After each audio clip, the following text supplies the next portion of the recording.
Joshua Hordern. I'm Professor of Christian Ethics here at the University of Oxford. I'm a Fellow at Harris Manchester College and a Senior Fellow of the McDonald Centre for Theology, Ethics and Public Life. And it's my pleasure today to be chairing the session with Tracey Rowland, who I'll introduce shortly. Luke invited us to say a few words about kind of our interests or intersections with the theme of the conference. My work I've been interested in the nature and role of affections, such as joy, shame, fear, and hatred, especially in our politics. And as part of this, I focused on compassion, especially working in healthcare with healthcare organisations and practitioners for about 15 years now. Perhaps my interest in our conference concerns a term which came up quite a few times yesterday, which was the term loyalty. How loyalties are drawn out and shaped for good or for ill. We heard about blood and soil, the claim of a shared history on the one hand, but also a desire for some claim of justice on the other. So how are loyalties formed?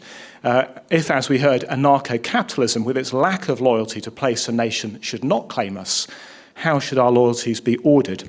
How might our ways of being human become attentive to the person of Jesus Christ? And I just noticed the comment manifesto, which is available. The first line is, we are Christian humanists, those who believe that Jesus Christ, God become man, is the ultimate measure of what it means to be human. And so how should we be attentive to the person of Jesus Christ?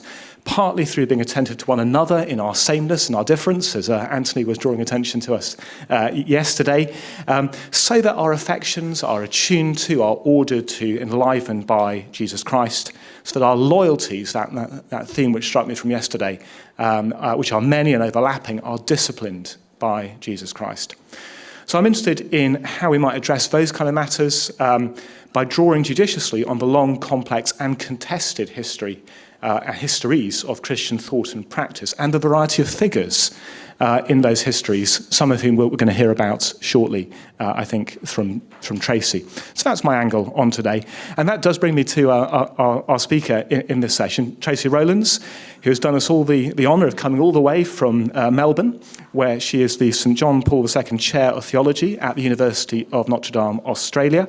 And as Luke was indicating, this paper has emerged from a collaboration between the McDonald Centre and Jens Zimmermann and the special issue of modern theology. And that special issue will cover a range of ways of approaching Christian humanism, some of which won't deal directly with the Black Atlantic. And this paper emerges from that collaboration. So Tracey, wonderful that you're here, and we're looking forward to hearing from you now. Let's welcome Tracey.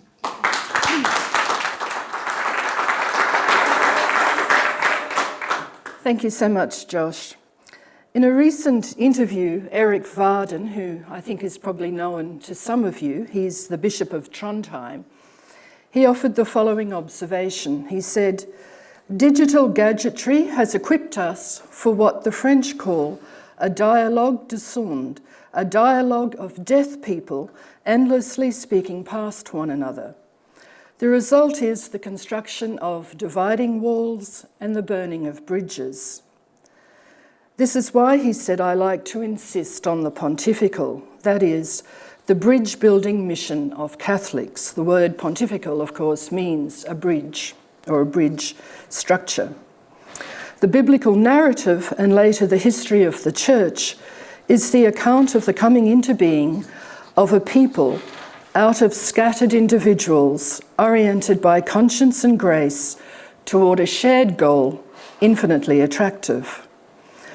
Pursuit of that goal presupposes self-transcendence, and at the same time it enables entry into communion. So that was the quotation from Bishop Erik Hordern. Christian humanism, sometimes called incarnational humanism, is a concept that encapsulates this form of self-transcendence and entry into communion. It was a popular subject of reflection among Catholic scholars of the interwar years in Germany. The concept of Bildung, B-I-L-D-U-N-G, often translated into English as self-development, was a central theme of the German Romantic movement and its goal of creating a beautiful soul. The concept die schöne Seele is a key German Romantic concept. Friedrich Nietzsche developed this further with his own brand of humanism based on the interplay of Apollonian and Dionysian drives. The world of German letters also offered the humanism of Immanuel Kant and his followers, with its accent on the power of instrumental reason distilled from emotional influences, or what Pascal was to call the reasons of the heart. Catholic scholars of the interwar period were thus interested in where and how to place Christian humanism in this gallery of competing humanisms. So they were interested in, where does Christian humanism stand against the humanism of Immanuel Kant and the German Enlightenment? Where does Christian humanism stand against the romantic humanism of Nietzsche and others in that romantic tradition? In his preface to the first edition of Steinbüchel's book, Great Figures of the West, Alfred Schuler observed that the richness of the Christian ethos and the possibilities for Christian life, or what may be called a Christian humanism, do not become visible by simply considering what Christianity is as a set of intellectual propositions, but it can better be understood by studying the lives of the great figures of Christian history. He also noted that a motivation behind Steinbüchel's work, which was published at the end of the Second World War in 1951, was to explore the deepest layers of European culture, since the European nations no longer have anything ruling over them and nothing more connecting them to each other. This is the early 1950s.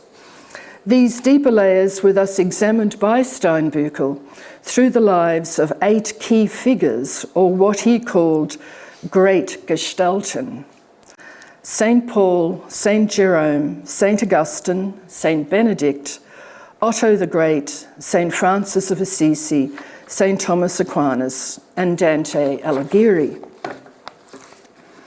Foundational to his presentation of the Christian humanism of the 8 figures is the idea that Western Christian culture and its humanism is built upon what he called the trinity of antiquity, Christianity, and Germanism. At first glance, this proposal invokes the question, what about the French? The French, it seems, Steinbüchel associates with another concept, the concept of Romanitas, and he views Romanitas as something like the mature fruit of the Roman side of the intellectual gifts of antiquity. The place where one finds the highest manifestations of French Romanitas, at least in the Christian centuries, is the University of Paris. As Steinbüchel said, by far the greater part of the medieval West was educated at the University of Paris. He should also have noted Oxford and Cambridge, but he just said the University of Paris. Nonetheless, with respect to the German element, he argued that it was only in connection with the Germanic kingdom that Christianity found the opportunity to live as a church and especially to live as an educational power. So he sees that there's a very strong link between the emergence of the Holy Roman Empire under the sort of the leadership of the German princes and the promotion of education. He also observed that there are 6 peoples who make up the Christian West, 3 in which the Romance element derived from antiquity predominates, the French, the Spanish, and the Italians, and 3 in which the Germanic element predominates, the German, the English, and the Scandinavians. In the context of the medieval period, Steinbüchel cites a popular observation that the priesthood belonged to the Italians, the intellectual life of the Academy to the French, and the Holy Roman Empire and its governance to the German peoples. As an overarching principle, he suggests that there is a double tension in the synthesis of the three elements of antiquity, Christianity, and Germanism. A tension between Germanism and antiquity, and a tension between Germanism and Christianity. And those tensions, of course, explode in the Nazi era. He also observed that the synthesis of antiquity and Christianity was, quote, smashed by the Enlightenment at the cost of a crypto-Christianity that lived on in the dogmas of a secularized reason. The first of the figures in Steinbüchel's gallery of the Humanitas Christiana is St. Paul. He declares that Paul's walk from Jerusalem to Rome is more than a personal fate. It is a symbol of the great current of events that began with the birth of Christianity. He further observed that St. Paul stands at the great turning point of the Christian West, and on the dividing line between ancient and medieval Christianity, insofar as St. Paul experienced a new life in the works of St. Augustine, and again at the turning point between the medieval and the modern, insofar as the interpretation of the works of St. Paul was central to the thought of Martin Luther. And yet again, at the turning point between the modern and the postmodern, as St. Paul reappears in the criticism of Friedrich Nietzsche. Each time there is an axiological moment in Western history, St. Paul appears on the axis. Regarding the Nietzschean axis, Steinbüchel argued that Nietzsche was able to divorce Jesus and Paul for a twofold price. The price of listing Jesus as a kind of Schopenhauerian Buddhist saint, and the price of listing his own psychological assessment of St. Paul as a cauldron of resentment. Steinbüchel, however, did not accept that the divorce was valid. He asserted that whoever rejects Paul rejects Christ, and he affirmed the judgment of Hermann Schell that Paul is a fire that glows from Christ, a storm in which Christ reveals his power. Moreover, St. Paul is the most cosmopolitan translation of Christ, to whom he gave two special titles, that of Kyrios or Lord and that of Pneuma. Kyrios signifies that Christ is the risen and exalted ruler over all creatures. All the divine power and sovereignty of Adonai resides in him. He is the Pantocrator of the world and the Lord of judgment. And this Christ, who was eternally with God, acquired this title through an unprecedented act of obedience to God the Father that no Hellenistic deity ever performed, the act of the deprivation of his eternal sovereignty on the cross. The second special title that St. Paul gave to Christ, that of Pneuma, is also viewed by Steinbüchel as an inseparable dimension of Christian humanism. And it is the idea of a Christian person as a new creature, a new creation, no less, as St. Paul explains in his letters to the Corinthians and the Galatians. In these letters, the pneuma is the all-forgiving grace that reconciles everything with God and covers all guilt and reunites all the guilty to God. Steinbüchel concludes his analysis of the Pauline Christ with the judgment that this account of Christ represents the end of any kind of self-confident or arrogant humanism. It offers a humanism wherein the mystery of iniquity is conquered and healed by the mystery of charity. The human person's fellowship with Christ requires him or her to live a life that is worthy of Christ, hence the rise of a specifically Christian ethics. This ethical framework makes the believer Christ-like, but within the unity there always remains a duality. This is because Christ the Lord remains above man, even if his spirit has become inward to him. Thus, unlike the trajectory of the mysticism of Eastern religious traditions, there is never a tension-free mysticism of fusion. There is always a distinction between God and the creature. And thus, the humanism of the Pauline Christian is always a work in progress, a work in dialogue. The Pauline man, so to speak, is homo viata, the person or the man who is on the way, on a pilgrimage. He requires the courage to dare the adventure of an unpredictable encounter with God, since the Spirit brings the irrational into life, or the unpredictable. It is the power that shakes things up and demands the risk, which from within prevents all rational moral ordering of life, of the kind that seeks security for itself. In other words, the notion of rationality here is a sort of criticism of a Kantian style of rationality, not an Augustinian style of rationality, but a kind of utilitarian approach to ethics. In other words, the point that Steinbüchel is making is that Pauline ethics is not Kantian ethics. And that's because God makes demands on those whom he loves. There is always a dialectical tension between God's transcendence and immanence that cannot be destroyed by a mere commitment to a moral code. Something more is needed in the dialogue, and this something more includes the disposition of filial piety.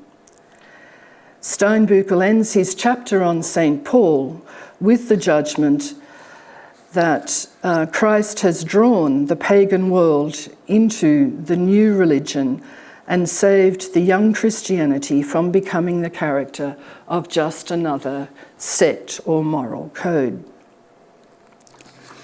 From St. Paul's contribution to the development of a Christian humanism, Steinbüchel turns his attention to St. Jerome, whom he recognises was admired precisely as a humanist by Erasmus, who was impressed by St. Jerome's love for Seneca. Steinbüchel begins his treatment of St. Jerome's contribution by noting that he himself, that is St. Jerome, described himself as the man of 3 languages. He was proud of his knowledge of Greek, Latin, and Hebrew. Nonetheless, Steinbüchel concedes that St. Jerome had a very choleric temperament, and that he famously employed his considerable knowledge of zoology to ridicule those whose ideas he opposed.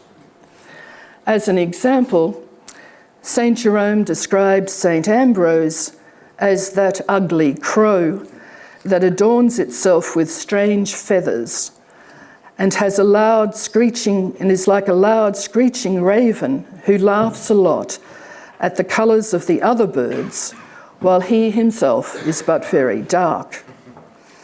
Against statements such as these, Steinbüchel suggests that St. Jerome's Christian humanism was not perfect. He needed what Steinbüchel calls Platonic moderation and Pauline gentility. Nonetheless, these flaws notwithstanding, Steinbüchel says Jerome was a great bridge builder between the East and the West. Towards the end of his life, 2 Gothic scholars who knew Greek better than the Romans and who were despised by the Romans as mere barbarians, asked St. Jerome for some information on the Old Testament, despite the fact that these Gothic scholars were Arians. They were prepared to approach St. Jerome for his analysis of some passages of the Old Testament, and St. Jerome agreed and entered into a dialogue with them. At the time, there also lived among the Germanic peoples in the Danube basin a Cappadocian of Greek descent named Wulfila, who developed a Gothic alphabet and was responsible for the first translation of the Bible into the Germanic language. According to Steinbüchel, the elderly Saint Jerome found more solace in these Gothic developments than in anything that was happening in Rome, and he was very pleased to play the role of a bridge builder between these cultures. From the trilingual Jerome, we now move to St. Augustine.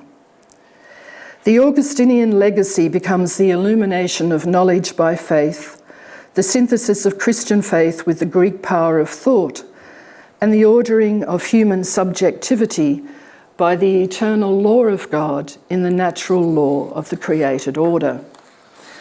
The person in whom Augustine found this synthesis embodied was Bishop Ambrose of Milan.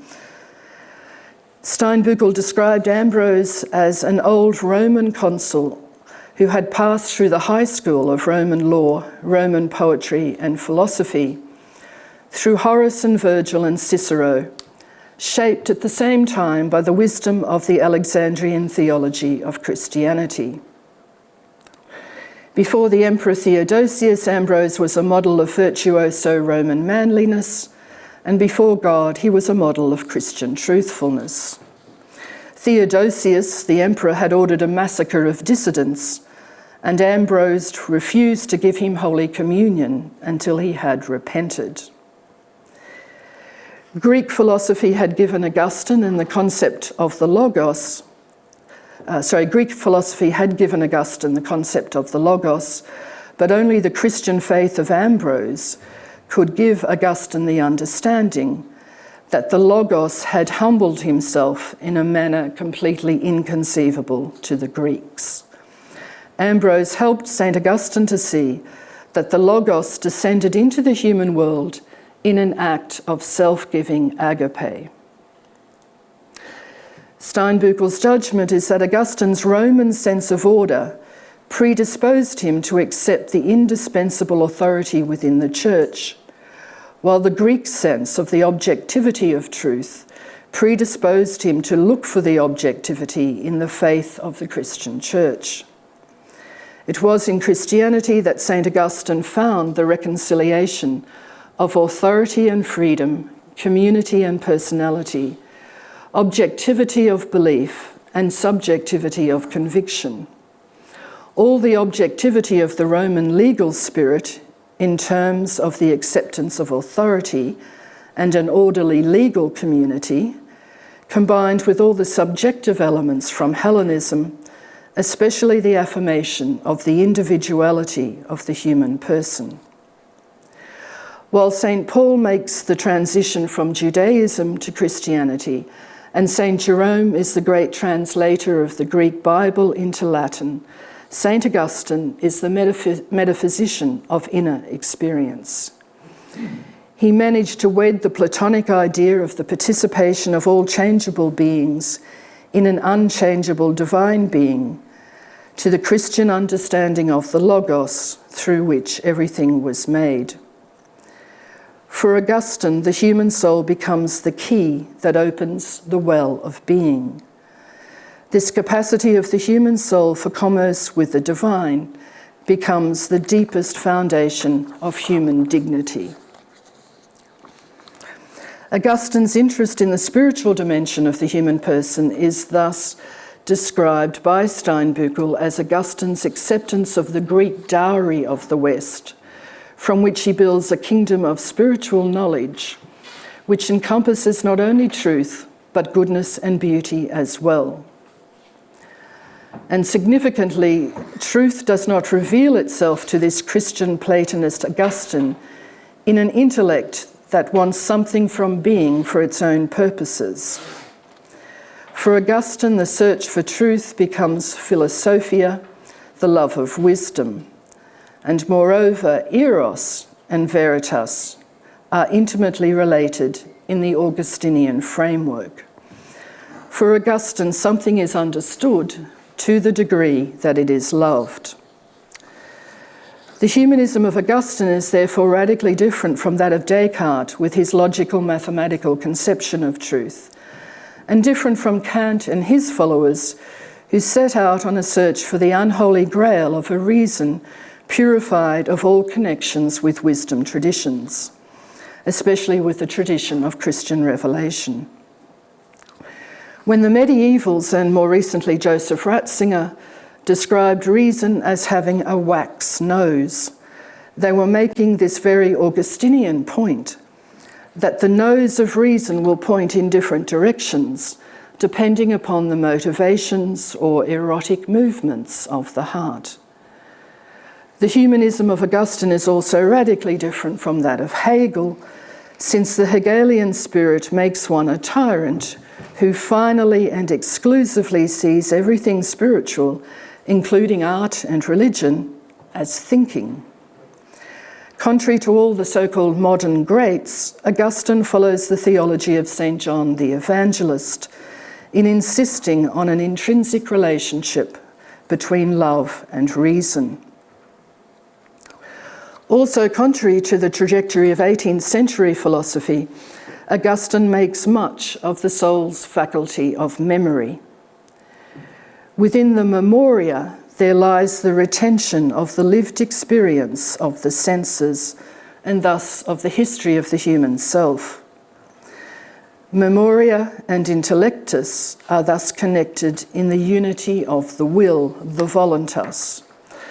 The soul with these three faculties of memoria, intellectus, and voluntas thus leads a triune life in the image of its triune creator.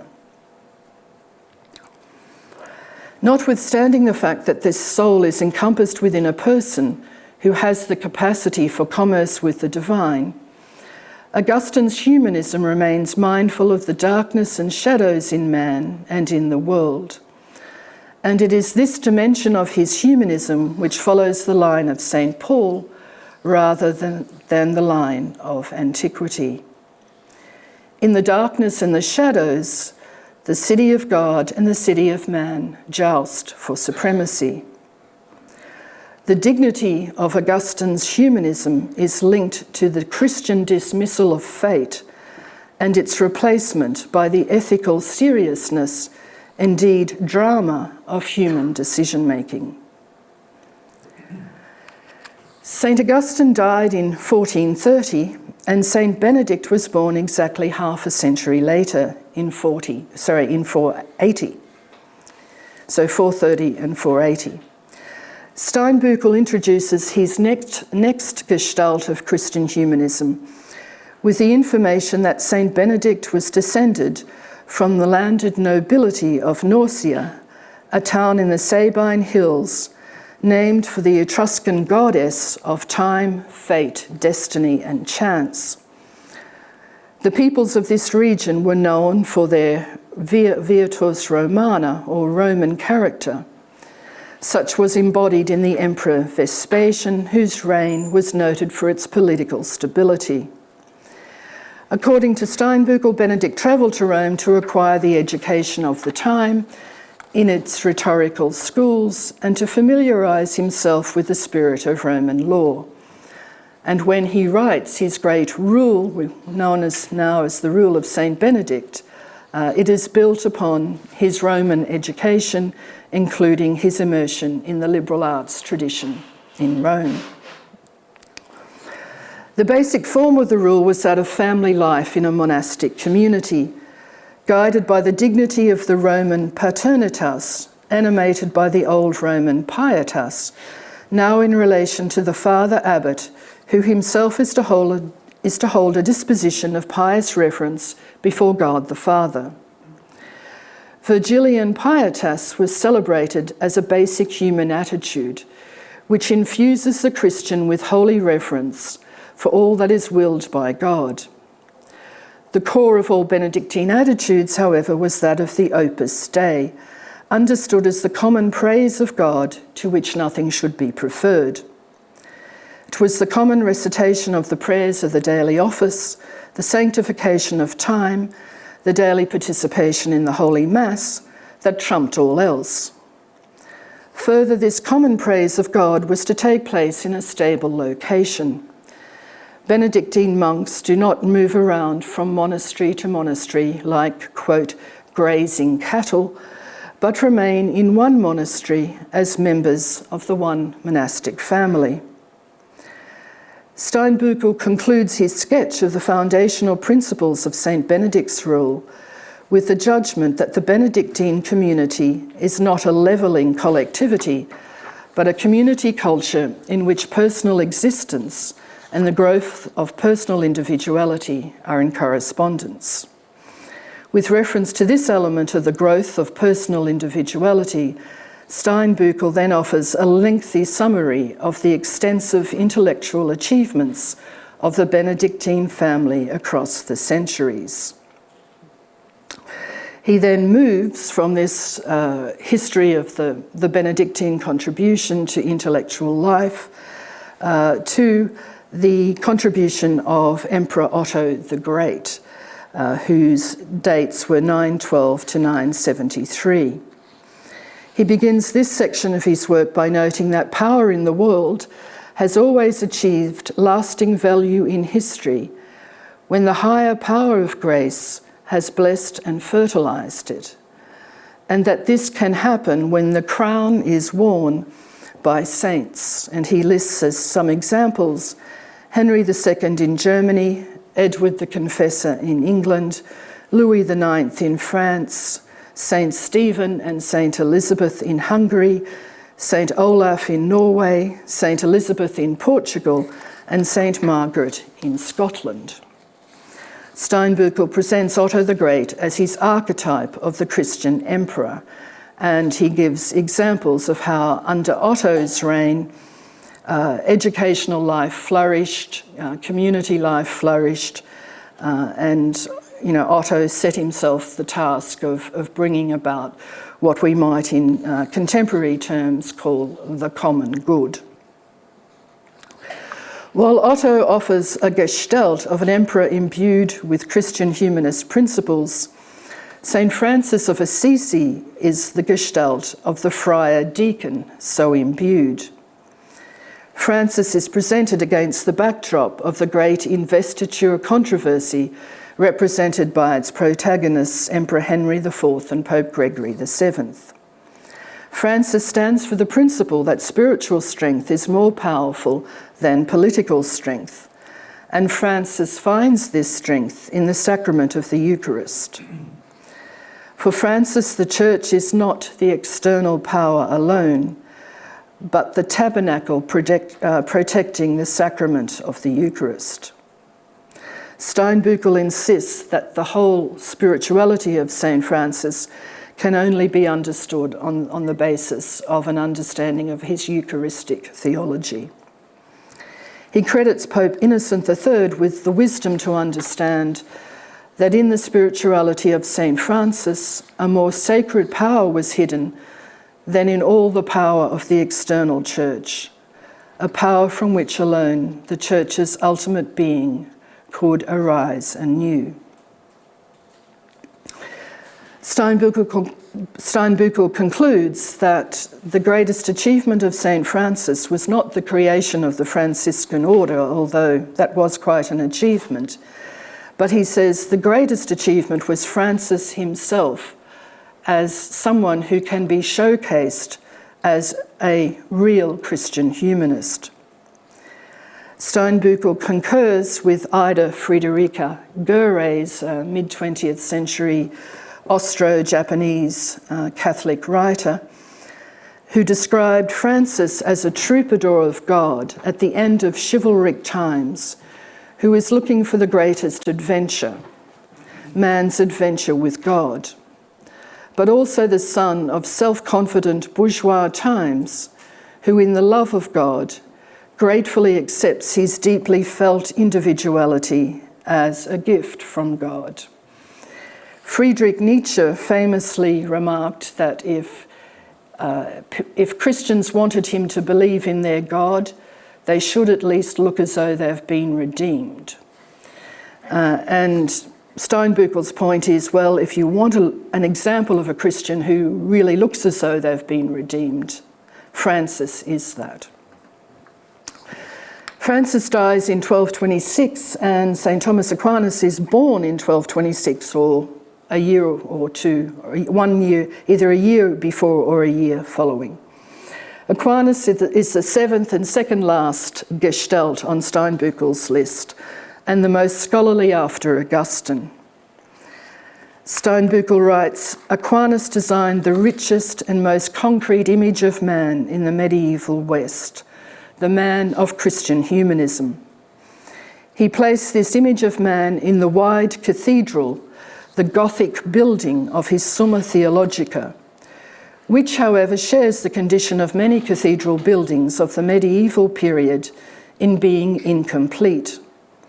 This cathedral is also based on faith and reason, these two pillars of Humanitas Christiana, on the faith to which the revelation of God gives itself, and on the bright, lucid reason, this natural dowry of the spiritual God to his highest earthly creature, his spirit's sole image and likeness in the world. In so doing, Aquinas followed his master Saint Dominic, who went to war against the doctrine of the Cathars, those who sought to tear the integrity of the human person into a duality of an impure body and a pure spirit. The Christian humanism of Aquinas, like that of Augustine, seeks to integrate Christian revelation with elements of the philosophy of antiquity.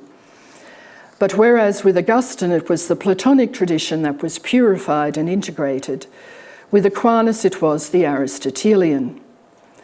For Steinbüchel it was significant that Aquinas did not take over the Aristotelian theory of virtues entirely, since there is nothing in the Aristotelian tradition that occupies the place of charity in the Christian tradition. Whereas the Aristotelian theory of virtue is presented as a well-balanced mean between extremes, there can be no limits placed on the extremities of God's love for man. Thus, the Thomistic theory of virtue, influenced by Aristotle, departs from Aristotle in its treatment of charity. It is also precisely on this point of the role of charity within his Christian humanism that Aquinas differs from Augustine. Steinbüchel presents the difference as an Augustinian chronological prioritization of love over knowledge, and the Thomistic chronological prioritization of knowledge over love. As he puts the proposition, knowledge guided and carried by love is Augustinian and Franciscan, while love arising from knowledge is Dominican and Thomistic. Nonetheless, the deepest thing in Aquinas is not the ratio, but the oratio, the silence of the mystical awe expressed in his great hymn, Godhead here in hiding, whom I do adore. The focus of the Summa Theologica of Aquinas is to present an account of what human persons are as God's creatures and what they have the possibility to become through the work of grace. In Aquinas, one finds a Christian personalism that is inseparable from the dignity of humanitas. Steinbüchel summarises this personalism of Aquinas in the following paragraph. From God, man recognises and grasps himself, the God-given particularity of his individual being, an image of a particular archetype in God's creative spirit. Man's essential law is the reflection of the divine original law of creation. The natural law of the human is inseparably linked to the eternal law of God. All self-being is based on God's law of being. All autonomy, all self-sufficiency of human particularity is grounded in the eternal theonomy of God's essential will. The no to God is at the same time an act against man's own human nature. Sinning against God is always sinning against one's own humanity. It is a form of infidelity to one's own very being. The ancient and eternally human imperative of become what you are is God's primordial commandment to man. Now, moving to his final gestalt, that of the Italian Dante Alighieri, the Homo Viata, or pilgrimage theme, returns. Dante stands on the brink of the Renaissance with his interest in the individual, but he also takes on board all the scholastic treasure of the century of his birth, and with it the affirmation of the wisdom of antiquity. Steinbüchel writes, "From paradise, from the perfection of communion, Dante looks on the earthly work of civilitas," another concept, civility. "From there the earthly community of men received its consecration, and there it is related in the ethos of their persons and in the form of their community order. The work of earthly culture is a work drawn from the depths of the Christian faith. With Thomas Aquinas, as with Dante Alighieri, this is the core and soul of the Christian Western idea of culture." In the 14th century, however, the world of Aquinas and Dante begins to fall apart. Justice and peace, these Augustinian sockets of the state, are decaying and are interpreted nominalistically in the interest of the economy and the individual state. Modern capitalist thinking raises its head at this moment. Justice is reduced to the organisation of the exchange of goods. Peace becomes merely the absence of unpleasant disturbance. By the 15th century, the other Florentine, Niccolo Machiavelli, promotes modern power politics, and with this comes nationalism and imperialism. The Nazi experience, which included a large dose of nationalism and imperialism, was an experiment with a new humanism, a kind of brutalist humanism, in which elements of pre-Christian paganism based on Nordic mythology were revived, and wherein Christian ethics, built on the twin pillars of love and truth, were replaced with neo-pagan conceptions of fate and power. It may be for this reason that Steinbüchel was so keen to assert the German element in the Christian humanism of the medieval period, to remind his readers that there is a totally separate way of affirming the value of the German peoples.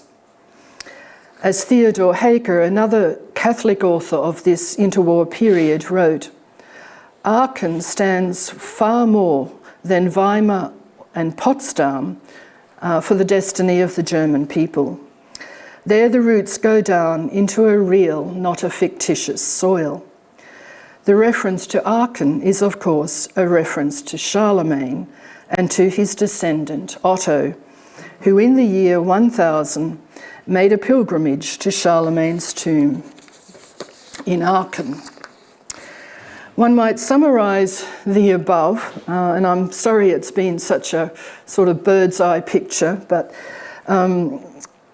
one may summarise it by saying that St. Paul offered the Christology of Christian humanism. St. Augustine and St. Thomas Aquinas offered the theological anthropology of a Christian humanism. St. Benedict created the educational centres wherein the Bildung of Christian humanism, the whole educational framework of Christian humanism, might be realised. Saint Jerome, even with his lack of charity to intellectual colleagues, nonetheless does offer a model of bridge building as a key hallmark of the Christian humanist orientation to the world. Otto the Great offers a rough sketch of a political theology where Christian leaders defend justice and foster the common good, and foster the kinds of communities in which a Christian form of self-formation can flourish. St. Francis of Assisi amplifies the dimensions of joy and love and care for the environment, while Dante gives us a notion of Christian civility. So if you put all of those different pieces of the jigsaw together, you come up with a vision of Christian humanism according to Steinbüchel. And now in my absolute concluding paragraph, I will say this in relation to a question that was raised yesterday. In one of the sessions yesterday, there was a discussion about why is there so little attention given to Christian humanism in our theological academies? And this is my answer to that question. I would say within the theological academies, the major problem is a kind of silo effect, you know, that different aspects of theology are taught in distinct silos that end up having no relationship to any other silo, no intrinsic link to any other silo. And the problem with that is that I would argue that ethics, including social ethics, is downstream of Bildung. And Bildung is downstream of anthropology. And anthropology is downstream of Christology, and Christology is downstream of Trinitarian theology. What is lacking in many academies is an understanding of how all these various subdisciplines fit together. Moreover, there is a problem created largely by Immanuel Kant of thinking of Christianity as just another choice on the smorgasbord of ethical frameworks, instead of a form of humanism based on a relationship with the Holy Trinity. You know, instead of amplifying this notion that human beings are creatures made in the image and likeness of God, from which derives our human dignity. And we shouldn't forget that the Holy Trinity is our best example of relationships of equality and difference. In the Trinity, you have this network of relationships that are both equal but different. Both the French ressourcement scholars, men like Henri de Lubac and Jean Danielou, and their German counterparts of the same interwar era, men like Romano Guardini and Theodor Steinbüchel, understood these things and saw this whole Christian humanist project as absolutely essential for protecting us from political psychopaths and people who had kind of just lost faith and understanding in the incarnation. Thank you.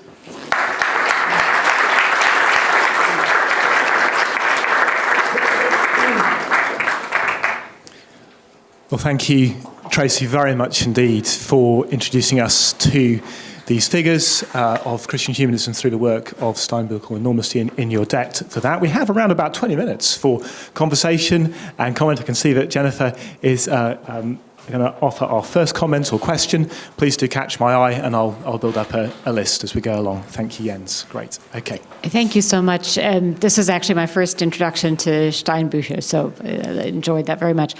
So I have a question that I guess comes out of your last paragraph, because as I listened to you, I thought, okay, Gestalten, he has this idea that there are many different forms of Christian humanism, and there seems to be an emphasis on individuality in his thought, and which would make sense coming out of the Bildung tradition that he's influenced by, and as you went along, you get the sense, I mean, France is a very different figure than, and so on. But then in your concluding paragraph, you seem to be emphasizing one needs all of these pieces. They all must come together in order to have a coherent picture. And so that seems to me different than sort of saying, well, there are different Gestalten, and you might find your own flavor. I think it's like a mosaic. And you can't have a Christian humanism without an anthropology, and you can't have a Christian humanism without some understanding of social ethics, and you can't have a Christian humanism without Christ. So I think you do need to have these different components joined together. But within those components, one can choose to follow the anthropology of Aquinas rather than Augustine. Like there is a permissible plurality, but there are boundaries. You can't have a Christian humanism without Christ. There are some things that are absolutely essential to the package, but then there are other elements of the package where you can choose which Gestalt you prefer. So you can choose Francis over Dominic, or you can choose Benedict over some Carmelite figure. There is a plurality within the framework, but there are some foundations that are absolutely indispensable. Yeah. Thank you, Jens Zimmermann. Yeah, just a simple question. Thank you, Tracey. What influence has Steinbüchel had on Catholic theology in Germany? A huge influence of his own generation and the immediate post, like the people, well, perhaps I'll backtrack. The reason I discovered Steinbüchel is that in one interview, Pope Benedict said that Steinbüchel was one of the intellectual heroes of his youth. So I thought, okay. And then I started to dig into Steinbüchel. And he was a very significant figure in his own time. He died in 1949. One of the reasons he was so significant is that he was influenced by the personalism of the Austrian philosopher Ferdinand Ebner. And so one of the things that Steinbüchel does is to introduce personalist philosophy into Catholic moral theology. And that was a huge thing. He was also very interested in social ethics, and so he was interested in studying Marx and socialism and examining in what ways Christian social ethics is consistent with ideas from that tradition, and to what extent is it inconsistent with ideas from those traditions. And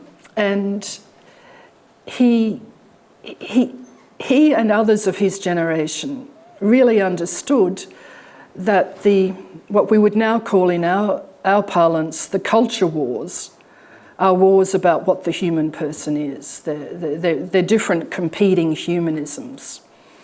And it was typical of Catholic intellectuals of his generation to understand that, and they understood it because of the influence of Nietzsche. And they understood that Nietzsche was not just some common garden variety libertine. So in his own time, he was hugely influential, but then we have the post-war period, and the way it's been described to me by a German historian is this. It may not be accurate, but this is the narrative that was given to me, which I think has some merit, and that is that while we had in the interwar era a renaissance of Christian thinking in Germany, not just Catholic, but including Catholic, after the Second World War, the generation of 68, they need a narrative to explain how their parents and grandparents could have allowed the Nazi experience to happen. That they need a narrative to explain that. And telling them that it's just another manifestation of evil didn't seem to do enough for them. It was like what had happened was so horrific that there needed to be some kind of deep analysis of the evil. And that a lot of these pre-war big names were not attractive to the generation of 68 because they didn't offer them that narrative.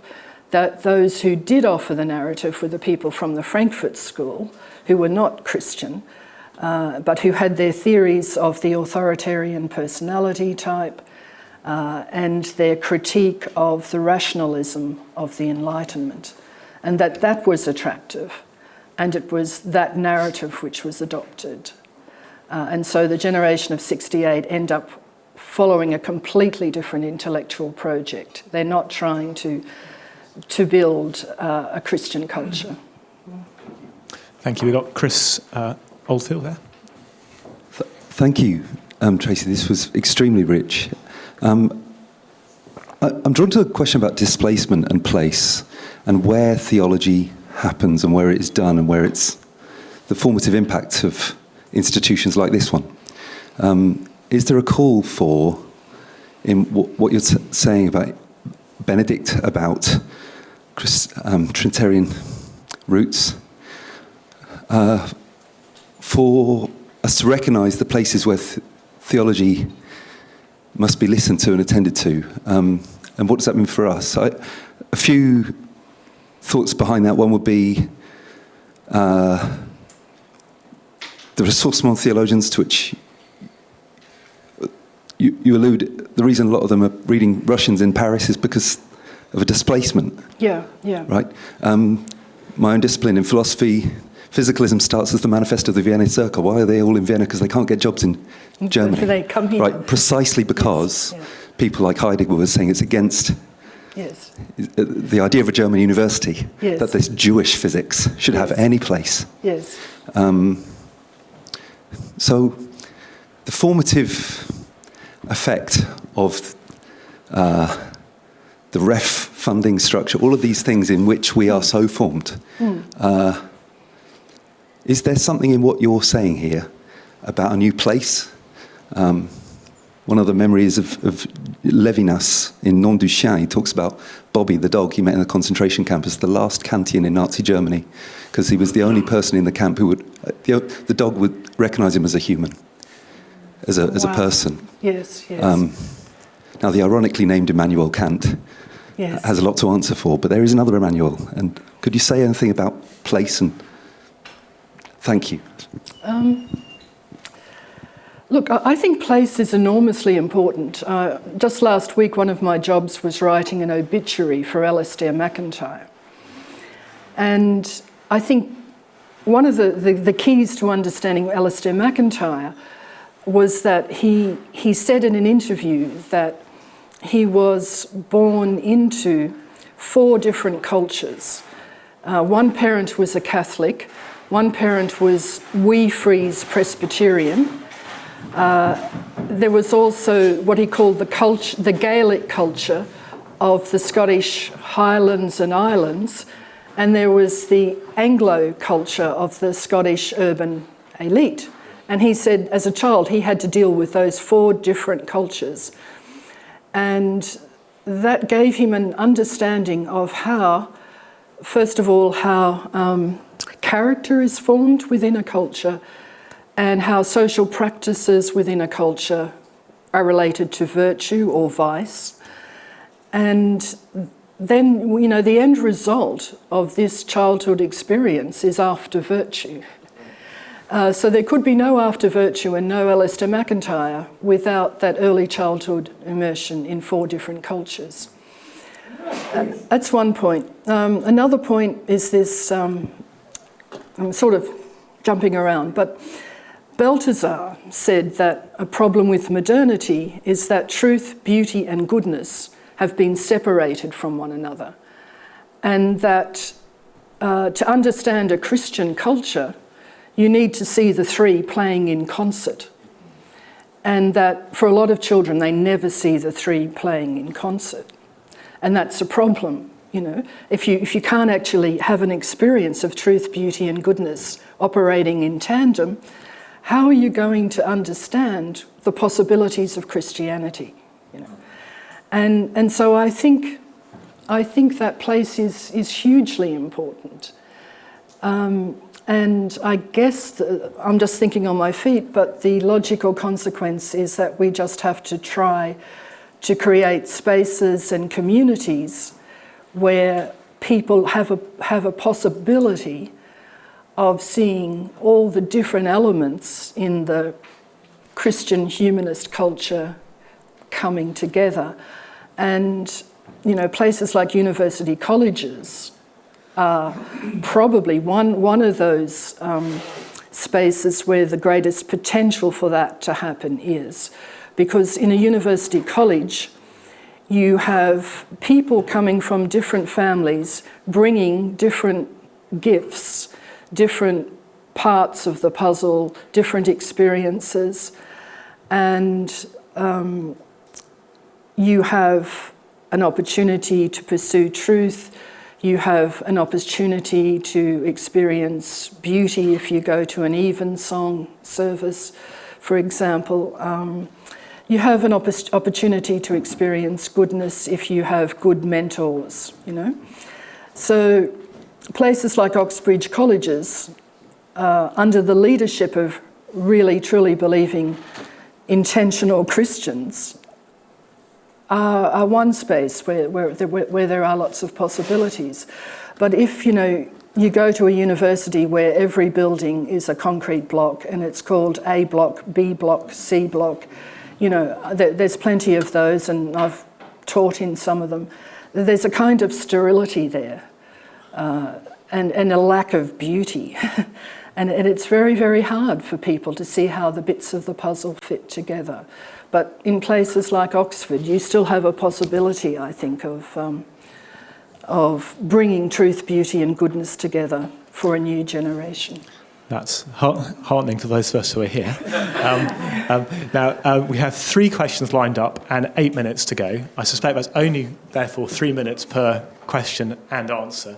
So we can try and be efficient there. So Krish Kandaya, followed by Joel, followed by Luke. Thank you so much, Tracey, and thanks for travelling so far to share the wisdom that you brought today. So many questions I wanted to ask.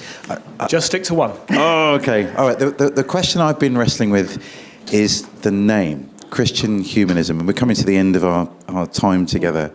And is it a name that helps us push back against, you know, toxic Christian nationalism on one side, or, you know, the inhumanities of the extreme left on the other side?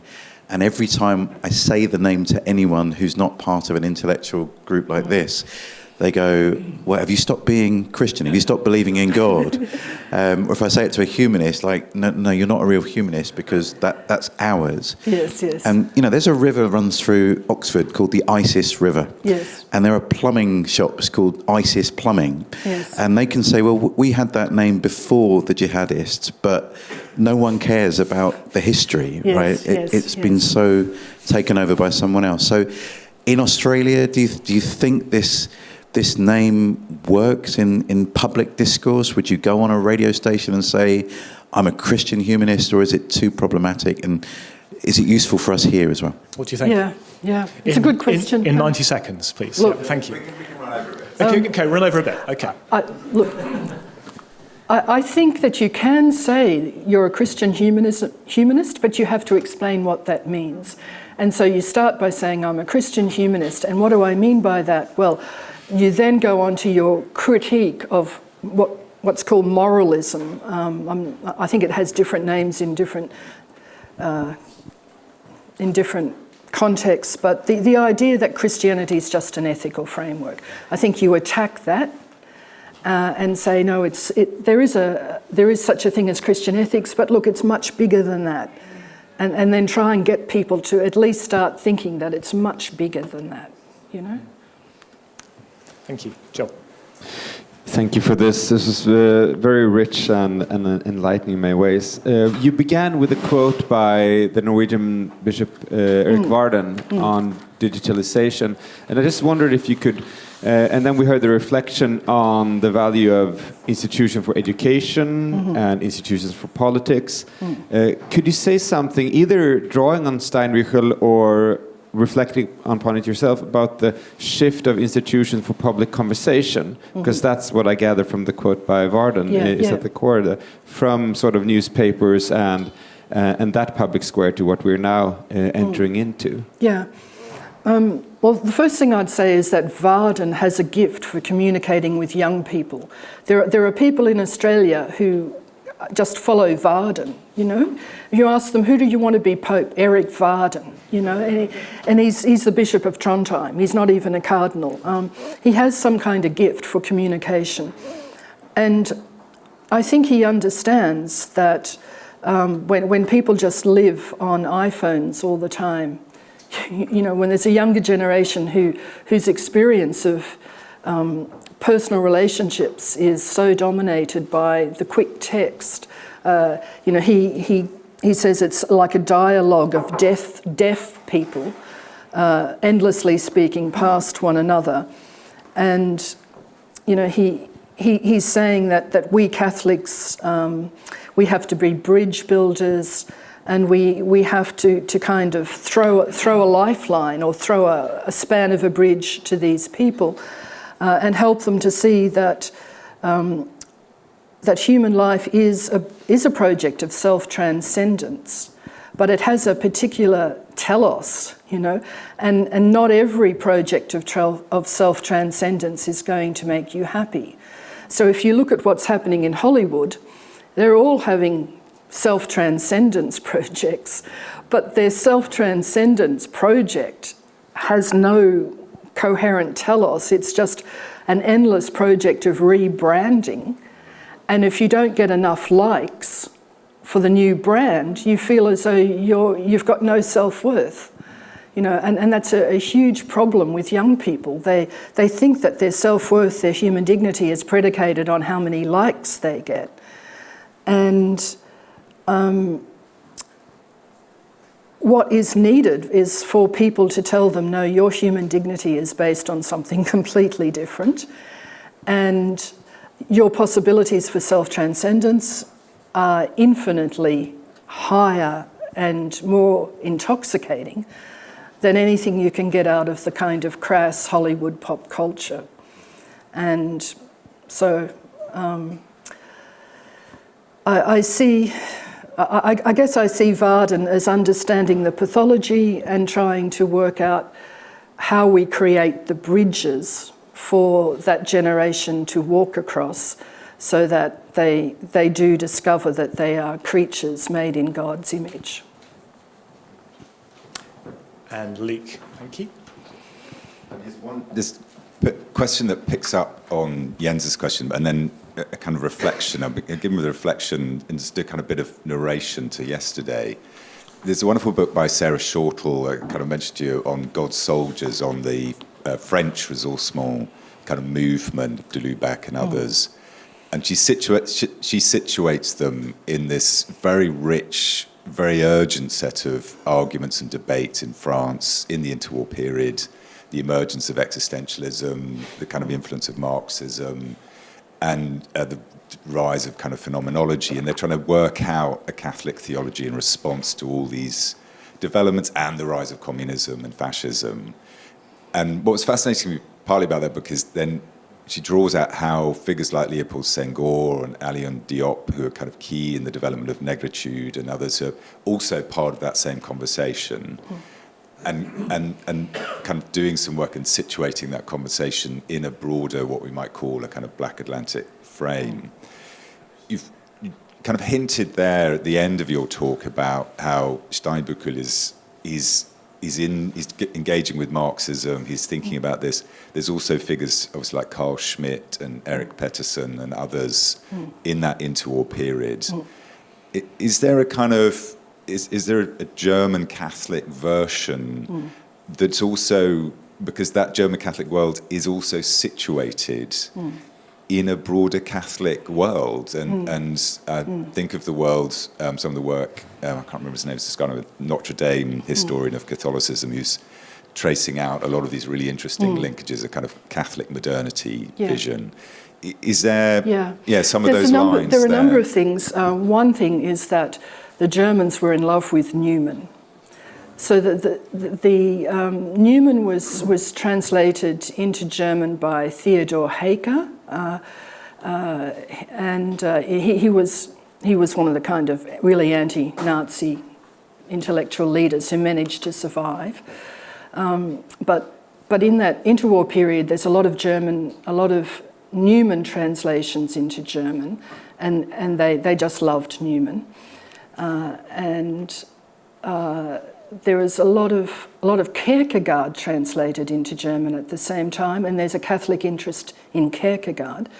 But there's also the really biggest flagship for interwar German Catholicism is a journal called Hochland, and it was based in Munich, and it was founded by a journalist called Karl Muth, who had spent his early 20s living in France, and he was very influenced by the French ressourcement types, and he wanted to create in Germany the kind of Catholic intellectual culture that he had experienced when he was living in France. And so there was a real openness to the French, and after the war, at both ends, after the First World War and after the Second World War, people in that Hochland circle were trying to reach out to the French and say, you know, please don't hate us, you know. And Hochland lasted until 1972, and then in 72, Ratzinger, de Lubac and Balthasar formed the Communio Journal, and Communio kind of takes off where Hochland left, yeah? Well, we're shortly going to break for coffee, but one of my reflections on Krisha's question just now is that, and maybe it's something which weaves together yesterday and today, is that you presented to us 8 very interesting figures. And we heard, of course, about Pennington yesterday and Equiano. So there's a question about how we represent and reappreciate some of these remarkable figures in order to perhaps do this weaving together that Luke was talking about right at the start of the day. But we're enormously in your debt for presenting us this work today. So let's show our appreciation to Tracey.